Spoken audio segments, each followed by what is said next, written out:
Alright, so welcome to the next video. So in this video, we're going to talk about how we can convert these all images into 60:9 ratio so you can use it in your YouTube thumbnail. So last time I generated the thumbnail based on the prompts that has been given by ChatGPT. Now I'm not going to select this one. It is this is something that the ratio is 60:10, but I'm going to show you something different, something interesting. So let's say I just want to convert this into 60:9. So this is the square, by the way. As of now, the ratio is square. I don't know the ratio here. So what I'll do, I'm just going to download on my desktop. Go to a website. It's called crop image. It's imageresizer.com crop image. All right. Select the image.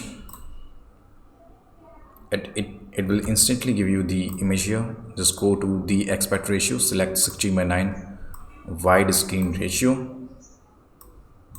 select the proportion and hit crop. Now it will immediately ask where to save. Now I would like to replace this because if you are generating something for YouTube and this is the last thing, then you don't want to rename it. Okay, just go to save and it will ask you for replace, and I would like to replace it. Now to show you, this is been opening in 60:9 ratio, and you can now use it in your YouTube video as a thumbnail if you would like to use it. This is cryptic and hope you like it. Subscribe if you would like to see more videos like this, and tips and tricks and how to's and fix error, bugs, and my own course, crash course, and all kinds of tips that are coming. Or if I'm facing any problem in my real life, I will used to make videos on that topic. So stay tuned for that.